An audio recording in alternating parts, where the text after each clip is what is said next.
안녕하세요. 저는 딸아이를 키우고 있는 돌싱녀입니다. 저는 약 8년의 결혼 생활을 정리하고 이혼을 하게 되었는데요. 제가 이혼을 하게 되는 그날 TV에서나 보던 천벌이 있다는 것을 깨달았네요. 모두들 제 이야기가 궁금하실 텐데 지겨운 서로는 이만하기로 하고 바로 시작해 보겠습니다. 재미나게 들어주세요. 저와 남편은 결혼 7년 차를 맞이하고 있던 부부였어요. 저희에겐 눈에도 넣어도 아프지 않은 5살 된 딸아이가 있었습니다. 이제 5살이니 싫고 좋음을 표현하고 제법 대화가 통하긴 하지만 아이는 아이인지라 육아가 고된 건 어쩔 수 없는 일이었죠. 고된 육아와 사회생활로 지친 남편과 저 사이엔 사랑보단 동료애가 가득했고 그랬기에 어느 순간부터 사랑한다는 말 대신 힘내자, 수고했다는 말이 오가고 있었어요. 그렇다고 해서 그런 관계에 불만이 있다던가 섭섭함은 없었어요. 죽고 못 살아 결혼까지 했다고 한들 언제까지나 사랑만으로 살 수도 없는 노릇이고 남편과 제 사이에 사랑이 지고 피어난 동료애는 사랑이 밑바탕 되었기에 가능한 것이라 생각했기 때문이었어요. 이렇듯 남편과 제 사이엔 동료애라도 있었는데 시댁과의 관계에선 미운정만 남은 상태였어요. 아니, 미운정도 아닌 그냥 미운 상태였어요. 그 이유는 제가 아들을 못 낳았다는 이유 때문이었는데요. 남편은 누나 3명의 아들 하나로 아들 하나를 낳기 위해 갖은 노력을 다해 겨우 낳은 아들이었죠. 그런 아들이 결혼을 해서 딸 하나만 낳고 아들 소식이 없으니 그 원망들이 만만한 저를 향해 쏟아졌어요. 간혹 시누이들이 이런 사실을 알고 제 편을 들어주며 이런 말을 해주곤 했어요. 엄마, 아들 소식 없는 걸 왜 올케한테 뭐라고 그래?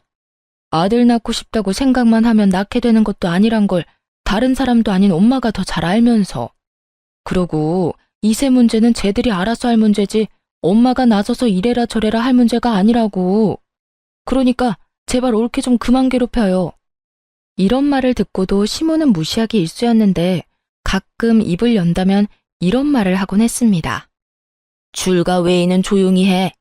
이건 우리 집안 문제니까 넌 네 시댁 일이나 신경 쓰라고. 이렇듯 출가 외인이라 줄을 그어버리는 시모를 보며 시누이들은 혀를 내두르며 한숨을 쉬었고 저의 편을 더 들어주려고 했지만 시누이들도 시누이 가정이 있으니 단단한 방패막이 되어주기란 힘든 것이 현실이었어요. 시부는 저에게 아들 하나 못 낳은 며느리라고 제 말에는 대답도 하지 않고 무시했고 시모는 갖은 말로 저에게 상처를 주곤 했습니다. 멀리 떨어져 살았던 터라 자주 오갈 수 있는 건 아니었지만 전화로 하는 시집살이 또한 만만치 않았기에 저는 정신적으로 피폐해졌어요. 시모는 적어도 일주일에 한 번은 꼭 전화가 와 저를 닥달하곤 했는데 그때마다 주제는 손자가 주를 이루었죠. 어디니? 바쁘니? 지금 회사라서요. 무슨 일 있으세요? 예, 네가 지금 회사 다닐 때니? 회사 다닐 시간에 병원이나 다녀보란 말이야. 아니면 점집이라도 가보던가. 이대로 우리 집 대 끊어놓을 생각 아니면 뭐라도 노력이라도 좀 해보란 말이다. 어머님, 제가 병원에 가고 싶다고 한들 아무 소용없는 거 아시잖아요. 그이가 하윤이 하나면 만족한다고 하는데 제가 뭘 더 어쩌겠어요. 저 혼자 병원 가서 되는 것도 아니고. 저한테 계속 이러지 말고 하윤이 아빠를 먼저 설득해 보세요. 너도 설득 못하는 걸 내가 어떻게 설득하니? 넌 네 남편 하나 못 구워 삼고 뭐하니? 내가 정말 너만 보면 답답해 죽겠다. 뭐 하나 제대로 하는 게 없어. 어머님도 설득 못한 어머님 아들 저라고 뭐 되겠어요? 어머님 아버님 마음 모르는 건 아닌데 사실 저희는 하윤이 하나로 만족해요. 요즘 같은 세상에 아들, 딸이 뭐가 중요하다고 매번 이러세요. 그러지 말고 이제 포기해 주세요. 정 포기가 안 되면 어머님 아들 먼저 설득하시던가요. 이것 봐. 내가 이럴 줄 알았다니까. 네가 딸 하나 낳고 그걸로 만족한다 생각하고 있는데 아들이 생기겠어? 빌고 또 빌어도 가지기 힘든 게 아들이야. 그러니까 그런 생각은 하지도 말고 뭐든 노력해보란 말이야. 너 아들 못 낳으면 다신 이 집에 발걸음도 못하게 할 테니 그런 줄 알아. 오지 말라고 하면 누가 겁이라도 먹는 줄 알았는지 으스대며 말하는 꼴을 보니 참 코웃음이 다 나오더라고요. 그렇게 해주시면 저도 감사하죠. 어머님이 먼저 그렇게 말씀하셨어요. 아들 못 낳으면 시댁에 올 필요도 없다고. 시모의 으스대는 꼴에 마음의 소리가 나버렸고 시모는 제가 그것만은 절대로 안 된다고 빌기라도 할 줄 알았는지 도리어 고맙다고 하는 제 말에 당황한 듯 말까지 더듬으며 되묻더라고요. 뭐야? 그렇잖아요. 아버님은 제가 무슨 말을 해도 들은 척도 안 하시고 어머님은 제가 갈 때마다 말로 상처 주는데 저라고 뭐 가고 싶어서 간 시댁이었겠어요? 도리는 다 하고자 해서 갔던 거 아닐까요? 그런데 어머님이 이렇게 친절도 하시게 오지 말라고 하시니 앞으로 아들 낳지 못하면 가지 않도록 하겠습니다. 그러면 들어가세요. 귓등으로 듣는 것도 하루 이틀이지 어느 순간부턴 저도 제 할 말은 하며 살게 되었고 시모는 그때마다 파르르 하며 화를 냈지만 그 순간뿐 다시 연락이 오곤 했어요. 하루가 멀다고 어느 날은 임신 종용, 하루는 옆집 개가 출산을 했는데 순혼만 낳았다. 이런 말을 듣고 있노라면 정말 정신병에 걸릴 것만 같더군요. 이런 모든 것들이 너무 힘들어 남편에게 하소연이라도 하고 있으면 언제나 결론은 남편이 시모에게 다시 이야기한다는 말이었어요. 여보, 오늘 또 어머님 전화 오셨어. 글쎄 오늘은 아들 못 낳을 거면 시댁에 오지도 말라고 하시더라. 그래서 안 간다고 하고 끊어버렸어. 끊고 나서도 내가 왜 이런 말을 듣고 있어야 하나 싶더라니까. 한두 번도 아니고 그냥 그러려니 해. 그렇게 매번 스트레스 받아 하면 당신만 힘들어. 정 안 되면 나한테 전화하라고 말하라고 해. 사실대로 말하면 되지. 당신은 둘째 가지려고 하는데 내가 싫어한다고. 내가 그 말을 안 했을까 봐서 다 했어. 그런데도 어머님은 오로지 나만 잡으니까 문제지. 아니, 어머님도 아들 못 낳아서 그 시집살이를 당했다면서 어떻게 나한테 그렇게까지 하실 수가 있지? 아마 엄마는 본인 당한 거에 비하면 이건 아무것도 아니라고 생각하고 있을걸? 하여튼 너무 마음에 담아두지 말고 한 귀로 듣고 한 귀로 흘려. 나도 엄마한테 다시 말할 테니까. 그런데 여보, 진짜 우리 둘째 가지는 건 싫은 거야? 둘째도 딸이면 어쩔래? 나는 좋지만 당신은 더 힘들지 않겠어? 그리고 애 하나 키우는데 돈이 얼마나 드는데 쉽게 내릴 결정은 아니지. 아무리 아들 낳으면 아버지가 크게 한몫 주신다고 해도 그건 정말 아들 낳았을 때 일이고. 난 지금 우리 딸만 해도 만족해. 그래, 나도 우리 딸만으로도 충분히 행복한데 워낙 스트레스 받으니까 이야기해봤어. 그래, 나도 엄마한테 다시 이야기할게. 늘 결론은 같았고 남편이 시모에게 다시 말한다고 한들 달라지는 점은 없었어요. 하지만 대화를 나누며 싸우는 것도 아니었고 그런 대화 와중에 감정이 상하는 것도 아니었기에 시댁과의 감정은 좋지 않다고 해도 남편과의 관계는 끈끈하다고 믿어 의심치 않고 있었죠. 이런 남편이 어느 순간부터 점점 변해가고 있다는 생각이 들기 시작하더군요. 당시 딸은 어린이집을 다니고 있었는데 아침엔 출근길에 제가 등원을, 오후엔 남편이 퇴근길에 하원을 해주고 있었어요. 그런데 아이를 데리러 갈 시간이 지났는데 남편이 전화도 받지 않고 오지도 않는다는 연락이 심심치 않게 오더라고요. 여보, 어디야? 아직 회사야? 지금 가고 있어. 지금? 이렇게 늦을 것 같으면 선생님한테 연락을 해줘야지. 정 안 되면 나한테라도 연락했으면 내가 일찍 마치고 갔을 거 아냐. 요즘 따라 왜 이래? 혹시 회사에 일찍 나온다고 말하기 곤란한 상황인 거야? 일 처리하다 보면 이런 일 저런 일 다 생기는 거 당신도 알잖아. 나도 시간 내에 어떻게 해서 끝내보려고 정신없이 일하다가 연락 못한 거라고. 나라고 안 하고 싶어서 안 한 게 아니란 말이야. 하여튼 앞으로는 안 될 것 같으면 미리 연락할 테니까 잔소리 좀 그만해. 잔소리하는 게 아니라 그런 상황이면 내가 하윤이 데리러 가면 되니까 미리 말해달라고 하는 거야. 사람 말을 왜 그런 식으로 예민하게 받아들이는 거야? 그렇지 않아도 정신없는데 당신까지 전화로 이러니까 그렇지. 지금 어린이집 앞이니까 끊어. 집에서 이야기하자고. 날이 선 목소리에 짜증 가득한 말투. 남편이 예민한 상태라고 생각하긴 했지만 바쁜 시즌이기도 했고 아이 때문에 다른 사람보다 일찍 퇴근해야 하니 나름대로 예민해질 수밖에 없는 사정이 있겠거니 했어요. 거기에다 저 역시 회사 일로 정신이 없어 그냥 그러려니 하고 남편의 말을 믿고 넘긴 것이었죠. 그렇게 예민해진 남편의 눈치를 살피던 어느 날이었어요.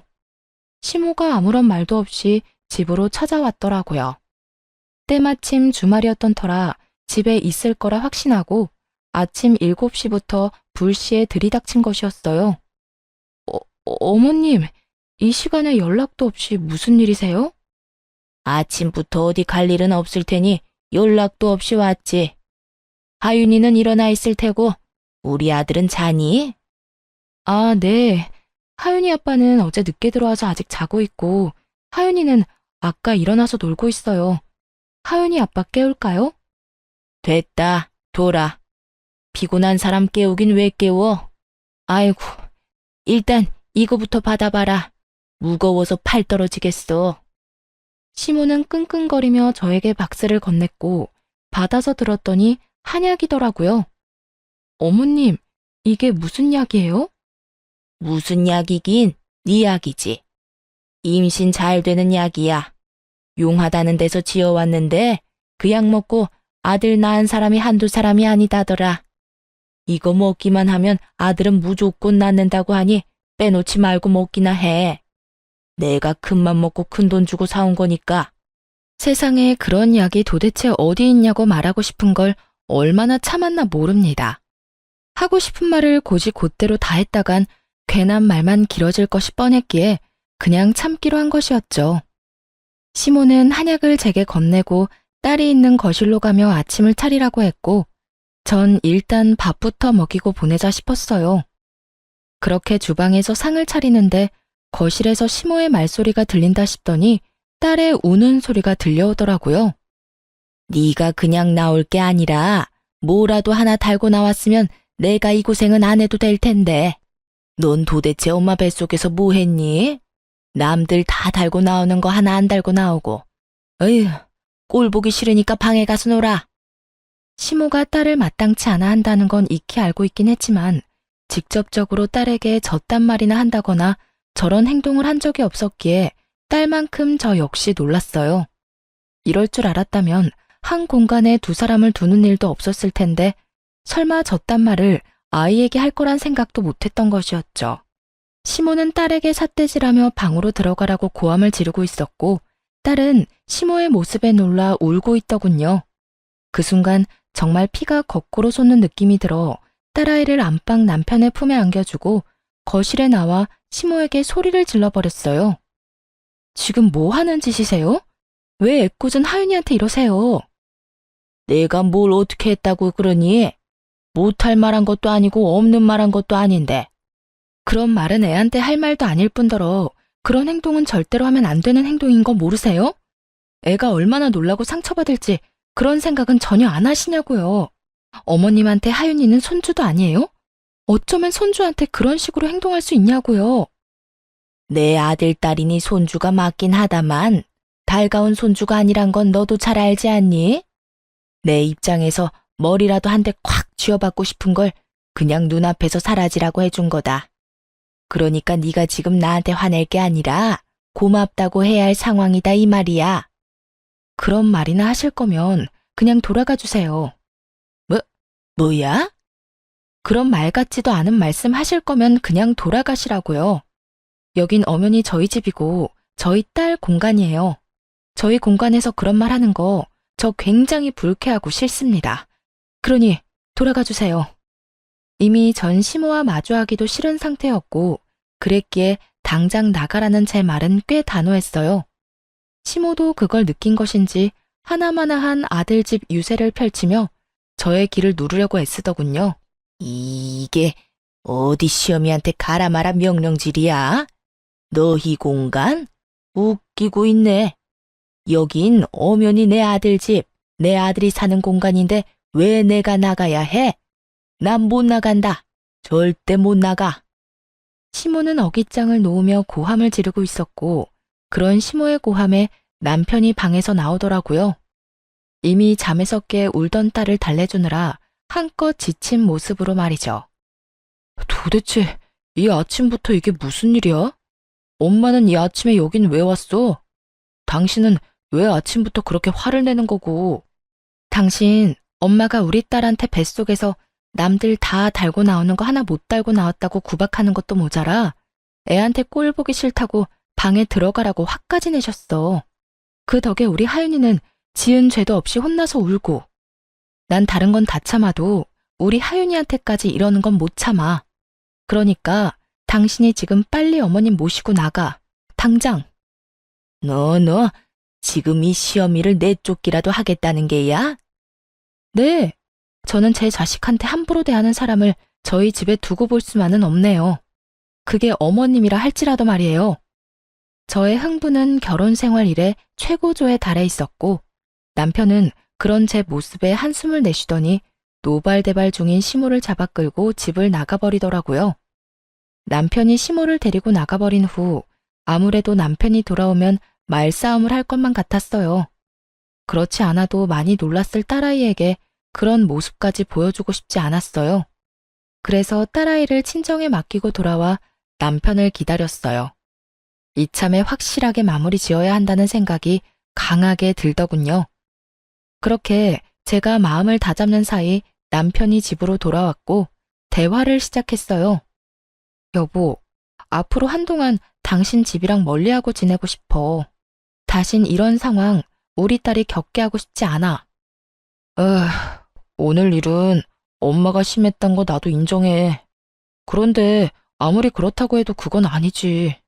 당신이 우리 집 하나뿐인 며느리인데 말이 좋아야 한동안이지. 그 말은 그냥 연을 끊겠다는 말하고 같은 말이잖아. 그건 앞으로 어머님, 아버님 행동에 따라 달라지겠지. 지금처럼 계속 나랑 내 딸 무시하고 구박하면 연이 끊길 테고, 그렇지 않고 있는 그대로의 우리를 받아들여 준다면 다시 왕래하고 지내지 않겠어? 나도 무조건 연을 끊겠다는 말이 아니야. 단지 이런 식은 아니라는 거야. 어린애가 뭘 안다고 애한테 그런 말을 하냐 이거야. 심지어 어머님은 그런 행동을 해놓고도 본인이 잘못했다는 인지조차 없으셔. 그런 사람을 내 딸 곁에 계속 방치하겠다고? 난 절대 싫어. 방치하겠단 말이 아니잖아. 피할 게 아니라 부딪히면서 설득하자는 말이야. 이런 일 있었다고 연을 딱 끊어버리면 부모님이 우릴 뭐라고 생각하겠어? 미워하기만 하다가 결국 그렇지 않아도 미워하는 우리 딸을 더 미워하시겠지. 당신은 그런 걸 바라는 거야? 애초에 그게 잘못된 거야. 어떻게 본인들 손주를 그렇게 미워할 수가 있는 거냐고. 아들이 아니라 딸이라서?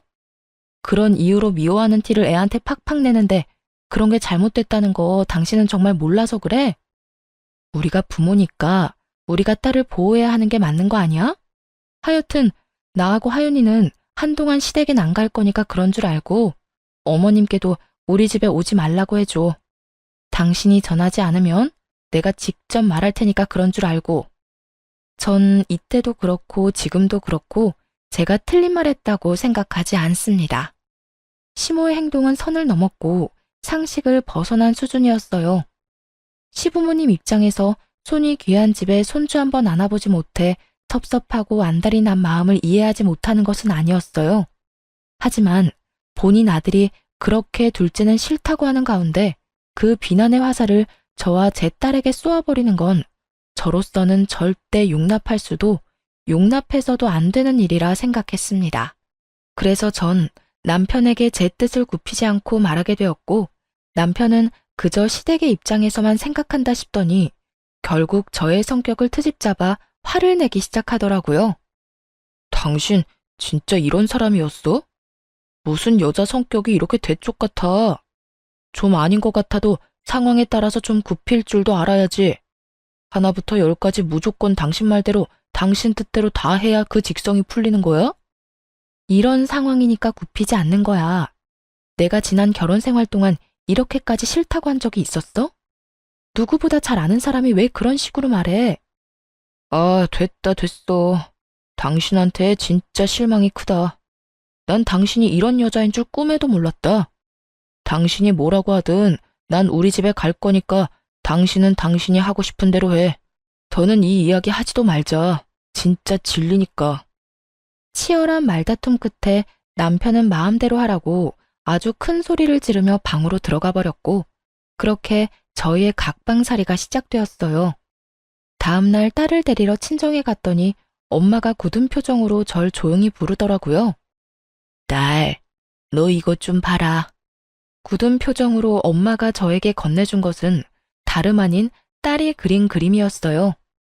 딸, 남편, 저로 추정되는 사람이 나란히 서 있는 그림이었는데 도무지 이상한 점이 없는 그림을 건네주는데 엄마의 표정이 너무나도 굳어있어 의아했죠. 이게 왜? 무슨 문제 있어? 나도 아무 문제가 없는 줄 알았는데 하윤이가 이 그림을 그렸길래 내가 누구냐고 물어봤는데 글쎄 이 여자가 네가 아니라 언니라고 하더라. 내가 몇 번이나 물었는데 계속 언니라고 그랬어. 아빠 친구 언니라고. 이게 무슨 일이니? 뭐? 확실해? 엄마가 아니라 언니래? 그래. 몇 번이나 물어서 애가 짜증을 다 내더라니까. 너 정서방이랑 무슨 일 있니? 이거 엄마가 보기엔 보통 일 아닌 것 같아. 엄마의 말대로 보통 일은 아닌 것 같았어요. 물론 아이의 말을 100% 신뢰할 수 있는 건 아니었지만 같은 말을 반복해서 한다는 건 그만한 이유가 있기 때문이었죠. 결국 전 남편을 믿기 위해 남편에게 사람을 붙이게 되었습니다.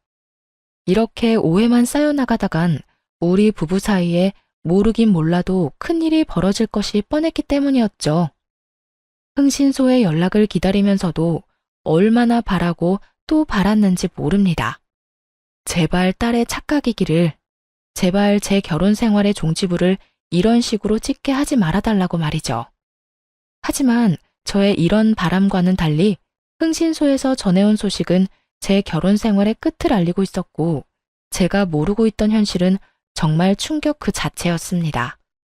안녕하세요, 사모님. 조사해본 결과 남편분은 외도를 저지르고 있는 것이 맞았습니다. 상대는 남편분이 다니고 있는 회사 근처 카페에서 일하는 알바생으로 나이는 25살이더라고요. 접근은 먼저 남편분이 했고요. 상간녀 역시 남편분이 유부남인 거 다 알고 있더라고요. 25살 어린 나이에 남편분을 정말 사랑해서 만나는 것 같지는 않고 아마 남편분이 어느 정도 가진 것이 있다는 사실을 알고 관계를 유지하고 있는 듯 했어요. 상간녀 집안은 더 조사해봐야 알겠지만 그렇게 부유한 집안은 아닌 듯 하고요. 일단 여기까지고요. 더 알아내는 대로 연락드리겠습니다. 우연찮게도 상간녀의 나이는 25살이라고 하더라고요. 남편을 처음 만났을 때 제 나이가 25살이었는데 참 많은 생각이 오가더군요. 들어보니 남편이 이때껏 딸 어린이집에 갑자기 늦기 시작한 건 전부 상간녀 때문이었는데 상간녀의 아르바이트가 끝나고 상간녀와 함께 딸을 데리고 간 것이었어요. 상간녀의 아르바이트 시간을 비교해보니 계산이 되더군요. 딸과 함께 남편과 상간녀가 찍힌 사진을 보는데 정말 치가 떨렸어요. 외도를 저지른 것도 치가 떨리는데 그 더러운 현장에 딸도 함께 데리고 있었다는 사실이 저를 더욱 화나게 했어요. 그 모진 순간들에도 저는 남편을 정말 믿었는데 그랬기에 지금까지 버틸 수 있었던 것이었는데 처음 안 순간부터 해서 지금까지 함께한 세월이 얼만데 어떻게 그런 우리의 시간을 이런 식으로 마무리하게 만드나 싶더군요. 남편에 대한 배신감은 생각보다도 컸고 외도 사진들을 보며 얼마나 울고 또 울었나 몰라요. 연애 시절 저를 향하던 남편의 미소를 사진에서 보는 순간 전 아이를 위해서라도 이혼을 해야만 한다는 생각이 들더군요. 더는 남편에겐 저와 딸이 있는 가정은 필요 없어 보였으니까요. 그렇게 전 친정 부모님께 모든 사실을 털어놓고 딸을 부탁드리고 이혼 준비를 시작했어요. 증거가 명확한 덕분에 이혼 준비는 수월하게 진행되었고 마무리가 될 무렵 상간녀를 찾아갔습니다. 어떤 여자인지 직접 보고 싶었거든요. 상간녀가 일하는 가게에 들어서는 순간 저를 알아본 상간녀의 표정이 순식간에 굳더군요. 저는 주문도 하지 않은 채 테이블로 가서 앉았고, 그런 제 테이블로 상간녀가 물을 가지고 와 맞은편에 앉더라고요. 무릎을 꿇고 비는 건 아니더라도 최소한 죄 지은 얼굴이라도 할 줄 알았는데, 예상과는 달리 상간녀는 당당하게 저에게 이런 말을 했어요. 남의 직장까지 왜 찾으러 온 거예요? 저한테 무슨 할 말이 있다고. 정말 뻔뻔하기가 하늘을 찌르지 않나요? 상간녀는 귀찮아 죽겠다는 표정으로 저에게 이런 말을 했고, 전 그런 상간녀를 쏘아보며 이렇게 말해주었어요. 몰라서 물어? 도대체 얼마나 뻔뻔한 인간이길래 유부남이나 만나고 돌아다니나 싶어 그 면상이나 보러 왔는데, 생각보다 더 뻔뻔하네. 나 방금 깜짝 놀랐잖아. 너무 당당해서 내가 상간녀라도 된 줄 알았어. 제가 당당하지 못할 이유가 없잖아요. 말이야 바른말이라고 남편 관리 못한 사람이 잘못이지 제가 무슨 잘못이 있겠어요? 전 그저 제가 좋아 죽겠다는 오빠 마음 받아준 것밖에 없다고요. 아, 그러니까 넌 유부남이든 말든 널 좋아 죽겠다고 하니 불륜을 저지른 것뿐이라는 거네? 사랑은 죄가 아니다. 이런 말을 하고 싶은 거네? 그렇죠.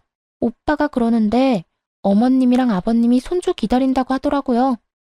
만약 제가 아들 하나 낳아주기만 하면 그쪽 같은 여자랑은 당장 이혼한다고 하기도 했고요. 나이도 어리겠다, 자궁도 건강하겠다. 낳다 보면 그깟 아들 하나쯤은 시간 문제 아니겠어요? 그러니까 험한 꼴 당하기 전에 스스로 물러나요. 같은 여자로서 걱정되어서 하는 말이에요.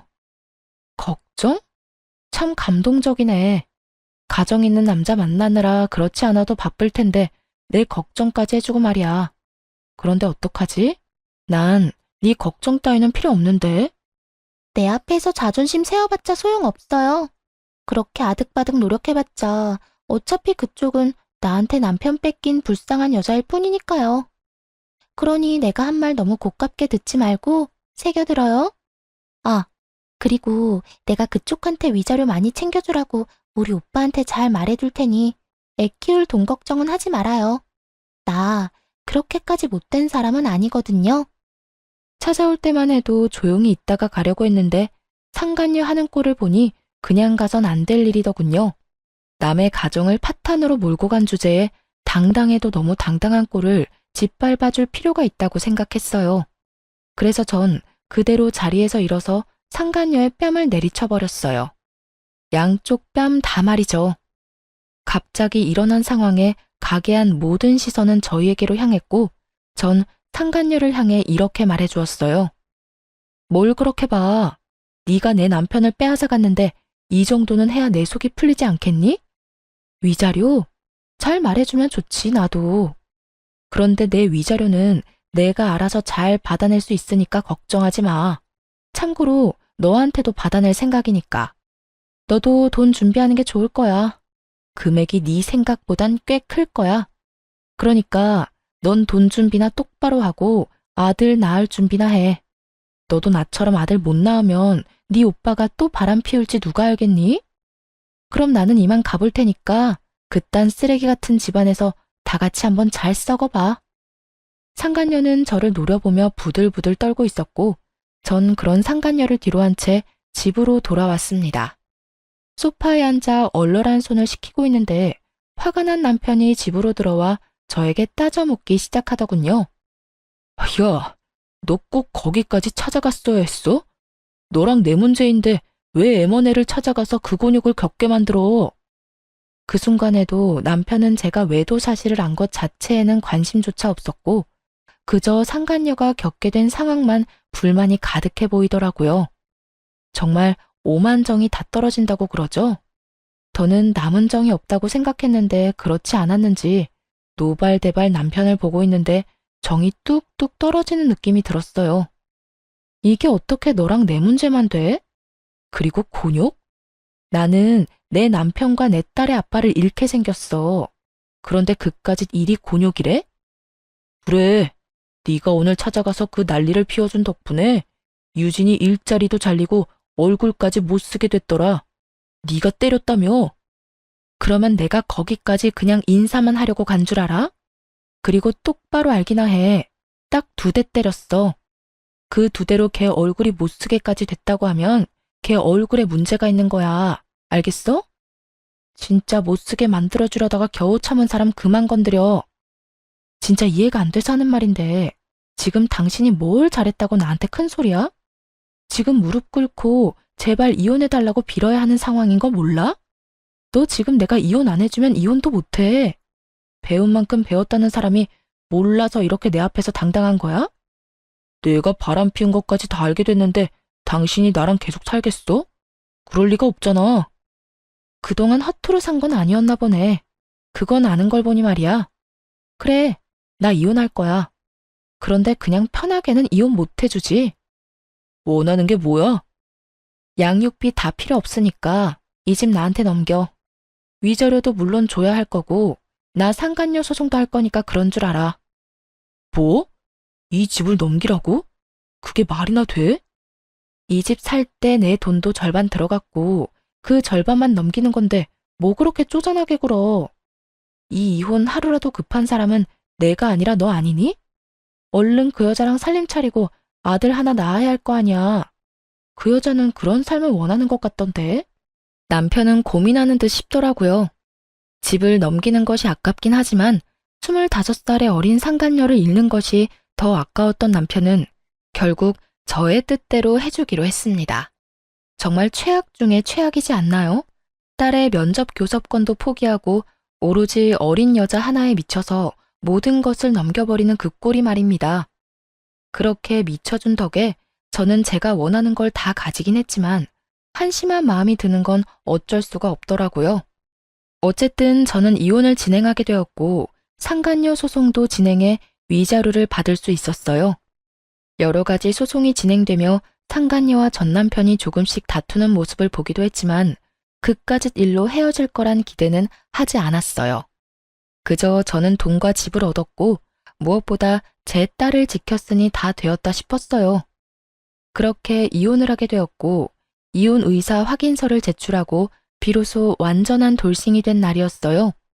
그간 연락 한 통 없던 전 시모에게서 전화가 오더라고요. 이혼 소식을 들었나 싶기도 했고 도대체 무슨 말을 할까 싶어 전화를 받았어요. 심한 말을 한다면 그동안 참았던 말들을 좀 해주고 싶기도 했으니까요. 그런 생각을 하며 받은 전화인데 시모는 전혀 예상치 못한 말을 하더라고요. 너 지금 어디니? 왜 병원엔 코빼기도 보이지 않는 거야? 병원이요? 무슨 병원이요? 너 어디 아프니? 왜 아무것도 모른다는 듯이 말해? 네 남편 지금 오늘 내일 하는 거 모르니? 네? 그게 무슨 말이세요?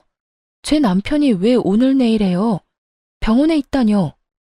너 정말 몰랐니? 연락 못 받았어? 어쩐지 네가 왜 안 오나 했다. 네 남편 그저께 화물차랑 교통사고 나서 지금 병원이다. 사고가 크게 나서 수술을 했는데도 하반신 마비는 피해갈 수 없다고 하더라. 수술 끝내고 나온 지가 언젠데 아직까지 의식도 없다고. 도대체 그 시간에 왜 고속도로 근처에 있었는지 모르겠어. 전 남편의 전화는 차단을 해버렸고 나머지 이런저런 연락을 받고 싶지 않아 전화를 꺼둔 사이에 이런 일이 일어났다니. 도대체 어떻게 된 일인가 싶었어요. 들어보니 고속도로를 올리기 직전에 사고가 난 것 같은데 그 시간에 왜 거기 있었는지 이해가 되지도 않았고요. 하지만 그런 제 궁금증은 금방 풀리게 되었어요. 어린 여자애도 같이 있었다고 하는데 아니 그 어린 여자가 왜 우리 아들 차에 같이 타고 있었는지 이해가 안 된다니까. 넌 뭐 아는 거 있니? 우리 아들 출장이라도 가던 길이었어? 어떻게 된 사고인지 우리 아들만 저 모양 저 꼴이고 그 여자애는 아주 멀쩡하다니까. 겉모습은 타박상밖에 없는데 뇌를 다친 건지 입은 꼭 다물고 있어서 내가 답답해 죽겠다. 너 언제 병원 올 거니? 지금 당장 올 거지? 오는 김에 하윤이도 좀 데리고 오려무나. 혹시 아니? 딸 목소리라도 들으면 정신이 돌아올지. 그래요. 전 남편은 저와의 이혼을 기념하기 위해 상간녀와 여행을 떠나던 도중 사고가 난 것이었어요.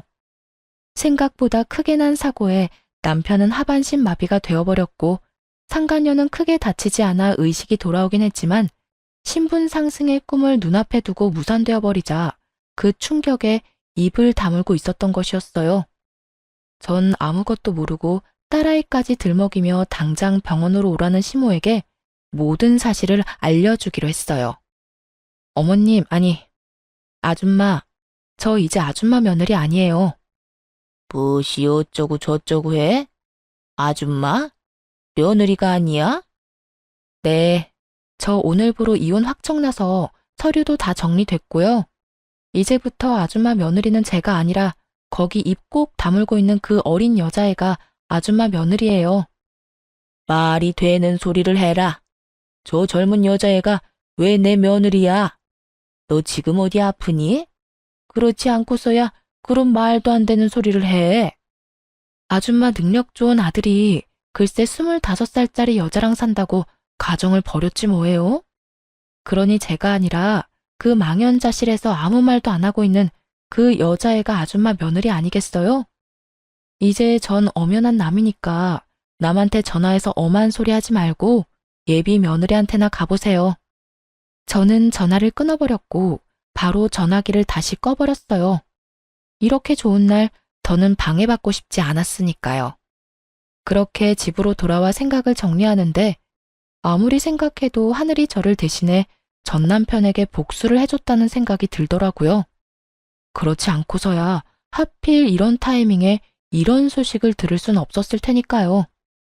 이런저런 생각으로 만감이 교차하던 그때 전시모가 득달같이 집으로 찾아왔더라고요.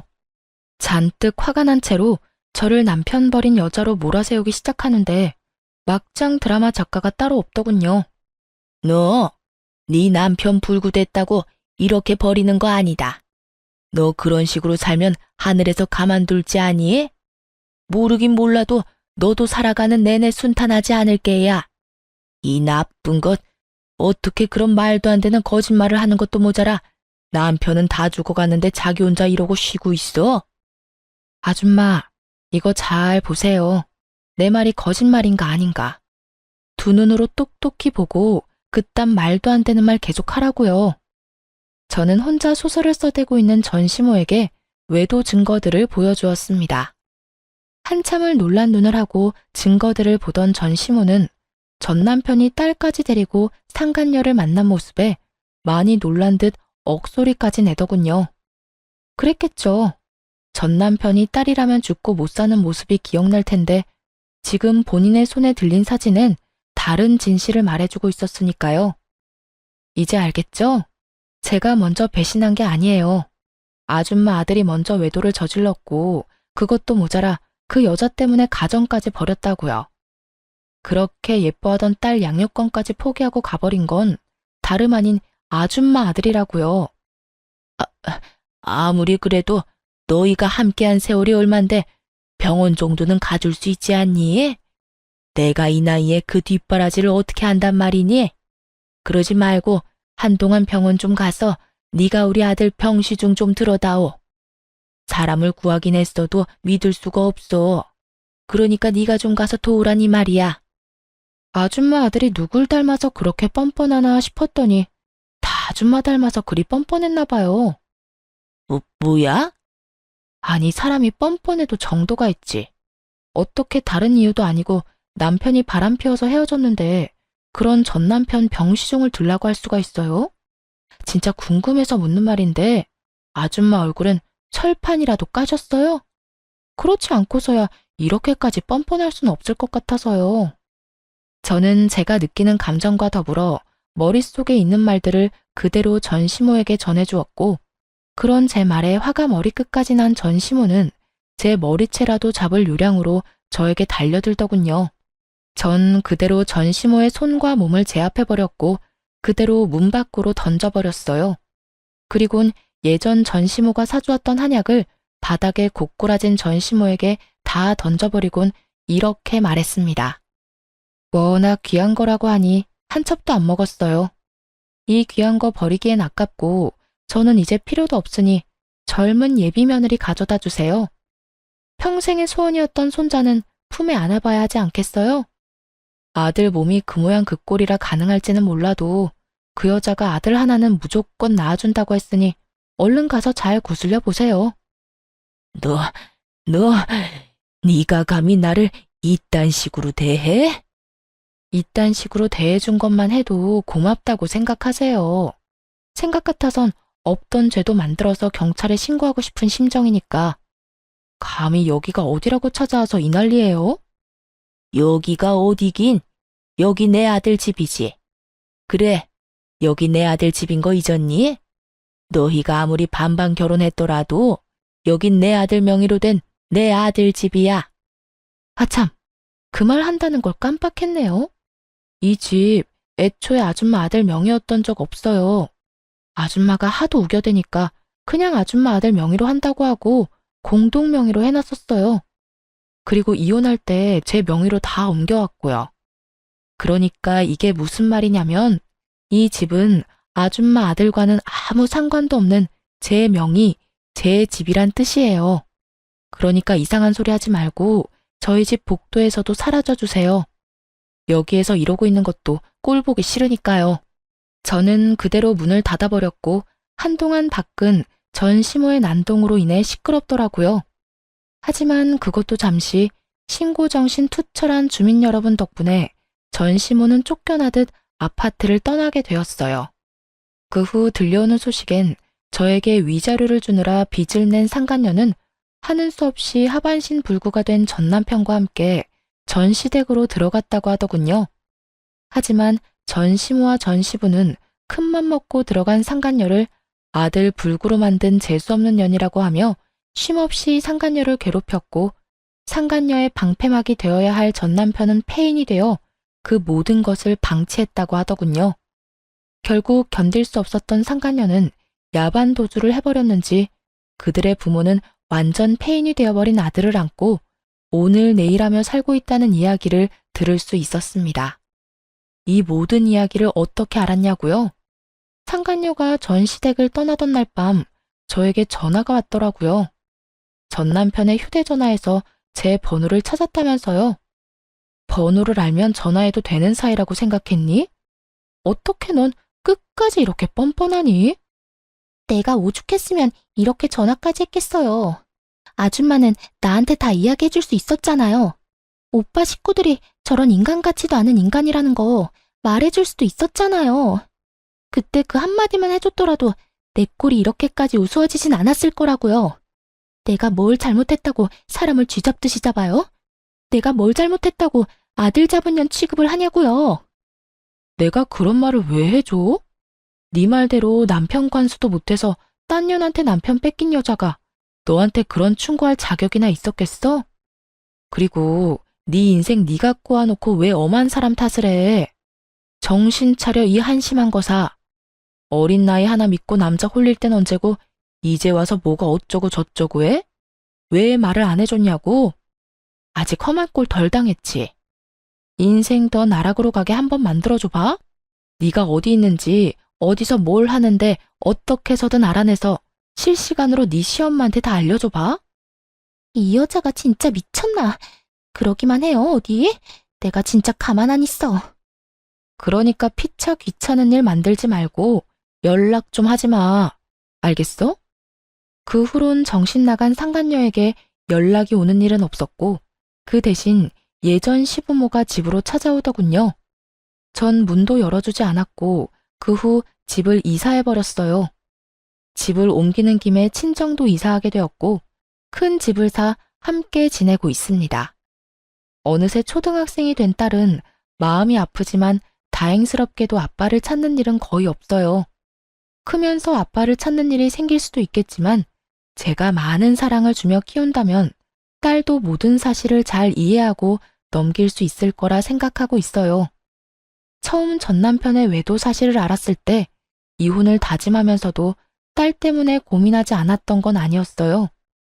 이혼녀 딱지는 괜찮지만 이혼녀의 자식이라는 딱지는 딸에게 지게 하고 싶지 않았기 때문이었죠. 하지만 그런 걱정과 그런 우려가 무색하기도 딸은 밝고 건강하게 자라고 있고 이혼에 대해서도 천천히 조금씩 잘 받아들이는 것 같아 여러모로 다행스러운 요즘이네요. 앞으로도 딸에게 더 많은 사랑을 주고 더 많은 시간을 함께 보낸다면 조금이라도 아빠에 대한 부재를 메워줄 수 있지 않을까 합니다. 이로써 저의 사연도 끝이 났습니다. 함께 해주신 모든 분 감사합니다. 다들 건강하세요.